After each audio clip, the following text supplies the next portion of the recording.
नमस्कार, आप live cities देख रहे हैं। मैं हूं गरिमा भारती और मेरे साथ सीनियर जर्नलिस्ट ज्ञानेश्वर हैं।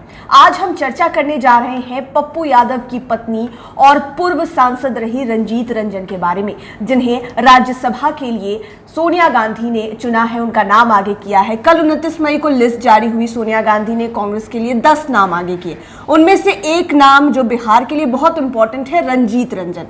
सांसद कई दफे रही, लंबे समय से हम कह सकते हैं कि वेट कर रही थी, अब फल मिला।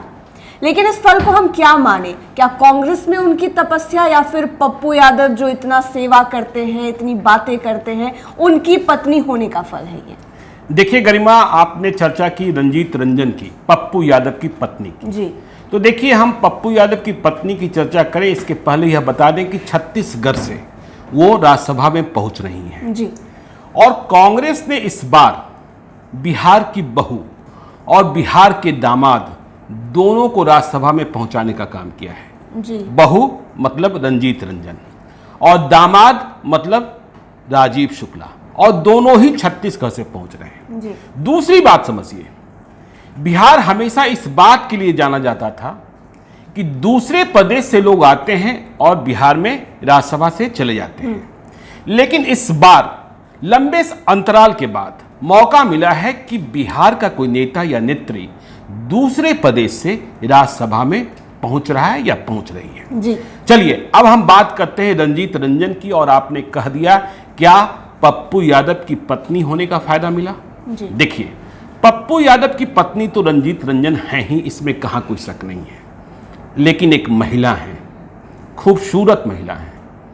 और आप भी जानती हैं, जो भी लड़कियां होती हैं और जब युवावस्था में होती हैं, आपके भीतर भी दिल में एक प्रेम की खिड़की होती है। तो रंजीत रंजन के दिल में भी प्रेम की खिड़की थी। जी। लेकिन इस खिड़की को खोलने में पप्पू यादव को बड़ी ही तपस्या करनी पड़ी थी। जी। मुझे वो दिन भी याद है जब पप्पू यादव और रंजीत रंजन की पहली मुलाकात न्यू पटना क्लब में एक अवार्ड सेरेमनी में हुई थी, और वहीं से दोनों का लबेरिया शुरू हुआ था। ठीक है, तो पप्पू यादव की पत्नी बनी रंजीत रंजन, प्रेम विवाह हुआ, बड़ा भौकाली प्रेम विवाह था।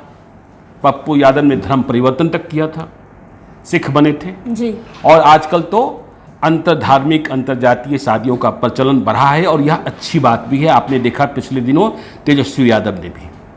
तो रंजीत रंजन की राजनीतिक पहचान यदि हम बिहार में कहें तो इसमें कहीं कोई शक नहीं है कि वो पप्पू यादव के कारण मिली। जी।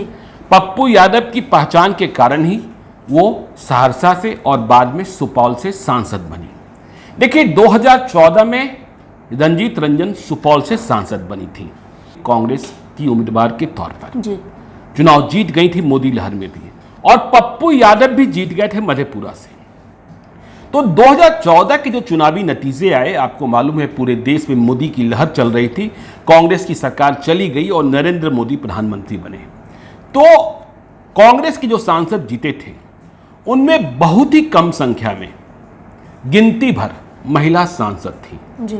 और इस कारण से लोकसभा के भीतर रंजीत रंजन सोनिया गांधी के करीब पहुंच गई, बिल्कुल आसपास बैठने लगी। जी। वहीं से देखिए रंजीत रंजन का निखार शुरू हुआ। रंजीत रंजन, मैंने जैसा कहा, खूबसूरत तो हैं ही और समझती हैं, तपस्या जानती हैं, संघर्ष जानती हैं। पप्पू यादव बिहार की बोली बोलते हैं, रंजीत रंजन को कई प्रकार की भाषा आती है। आपको मालूम है मूल रूप से कश्मीरी ब्राह्मण हैं, जी। पंजाबन हैं। पप्पू यादव की पत्नी है तो अहिर भी हैं, अहिरन कह सकते हैं। जी। बिहारी हैं तो वो हिंदी भी बोल लेती हैं, जो सहरसा सुपौल पूर्णिया की भाषा है वो भी बोल लेती हैं, पंजाबी भी बोल लेती हैं, कश्मीरी भी बोल लेती हैं और अंग्रेजी भी बोल लेती हैं। जब 2014 में दोनों पति पत्नी, पप्पू यादव आरजेडी से जीते थे, जी। तो जब ये दिल्ली के बलवंत राय मेहता लेन पर रह रहे थे तो दोनों ने मिलकर एक सेवाश्रम का प्रारंभ किया, जहां बिहार से जो मरीज पहुंचते थे दिल्ली इलाज कराने, उनकी सेवा किया करते थे। ये दोनों की यूएसपी थी। तो 2019 में रंजीत रंजन चुनाव हार गई, लेकिन कांग्रेस के प्रति तपस्या, कांग्रेस के प्रति समर्पण कभी नहीं छोड़ा। जी। वो टीवी पर डिबेट करती नहीं, हिमाचल प्रदेश में चुनाव लड़ाने को गई, कश्मीर में एक्टिव रही, पंजाब में एक्टिव रही।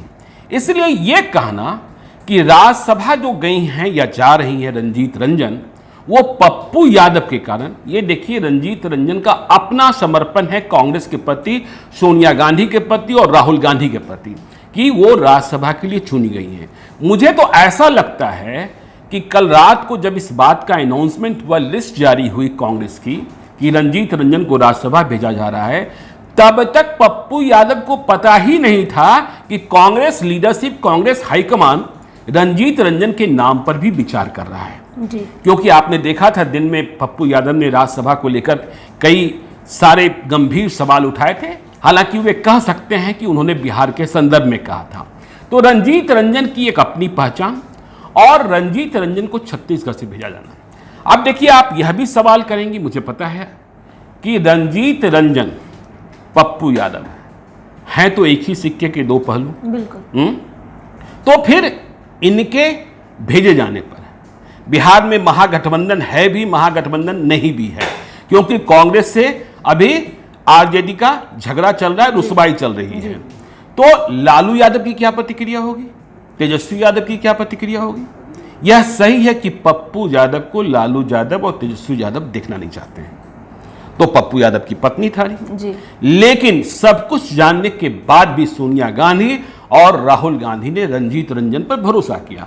आप 2019 का चुनाव याद कीजिए, महागठबंधन बिहार में चुनाव लड़ रहा था जी। और पप्पू यादव को टिकट तो नहीं मिलना था। महागठबंधन में यह बात तय थी।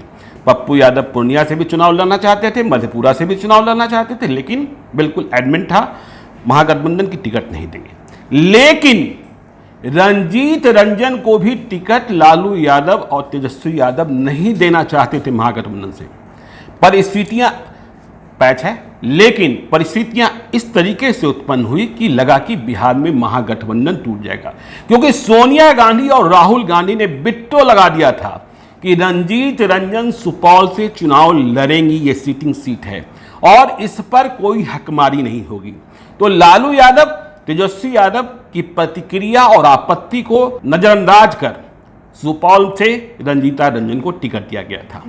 और पूरे चुनाव अभियान में न लालू यादव ने न तेजस्वी यादव ने रंजीत रंजन की जीत सुनिश्चित कराने के लिए कोई भूमिका का निर्वहन किया। आप कह सकते हैं कि पराजित कराने की कोशिश जरूर की गई, लेकिन सोनिया गांधी प्रचार करने को आई सुपौल में। अब सोचिए, सिर्फ 2 ही चुनावी जनसभाएं लगी थी सोनिया गांधी की, एक सुपौल उसमें शामिल था। तो रंजीत रंजन का कैनवास, और जैसा मैंने कहा ना कि रंजीत रंजन के भीतर बहुआयामी व्यक्तित्व है कि जब दिल्ली विधानसभा के चुनाव हो रहे थे तो वहां एक पॉलिटिकल एनालिस्ट ने जो रिपोर्ट तैयार की थी उसमें रंजीत रंजन का जिक्र था कि रंजीत रंजन जितना मेहनत बिहार में चुनाव जीतने के लिए करती हैं जी। उससे कम मेहनत में वह दिल्ली में चुनाव जीत सकती हैं। क्यों जीत सकती हैं? बिहारी होने का फायदा। जी। क्यों जीत सकती हैं? पंजाबी होने का फायदा। क्यों जीत सकती हैं? कश्मीरी पंडित होने का फायदा। क्यों जीत सकती हैं? पप्पू यादव की पत्नी होने का फायदा। क्यों जीत सकती हैं? कि वो दिल्ली की शैली को भी समझती हैं। ठीक है ना? तो ये कहना कि पप्पू यादव के कारण रंजीत रंजन राज्यसभा पहुंच रही, पप्पू यादव के कारण लोकसभा जरूर पहुंची थी, लेकिन राज्यसभा पहुंचने में कांग्रेस के प्रति रंजीत रंजन का समर्पण है। और अब देखिए, सवाल यह पैदा होगा कि रंजीत रंजन तो आगे जा चुकी, जी। फिर से आपको दिल्ली में सेवाश्रम देखने को मिलेगा। बीच में आपको यह भी पता है कि बिहार प्रदेश कांग्रेस कमेटी के अध्यक्ष के रूप में भी रंजीत रंजन का नाम चल रहा था, जी।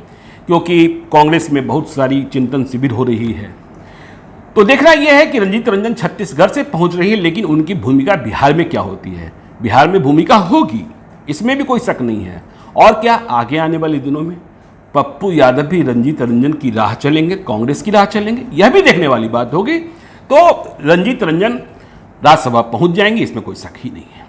और ये बात भी अब स्पष्ट है कि रंजीत रंजन की अपनी स्वतंत्र पहचान है, बिल्कुल, राजनीति में भी और कांग्रेस पार्टी के भीतर भी, राजनीति में भी और समाज नीति में भी। क्योंकि मैंने देखा है दिल्ली में सेवाश्रम में कैंसर के पेशेंट होते थे जी, और ब्रेन ट्यूमर के पेशेंट होते थे। उनके साथ पप्पू यादव खाते पीते थे, वो तो ठीक है, लेकिन रंजीत रंजन जो साफ सफाई और अनुशासन में बड़ा सख्त हैं, समझे ना।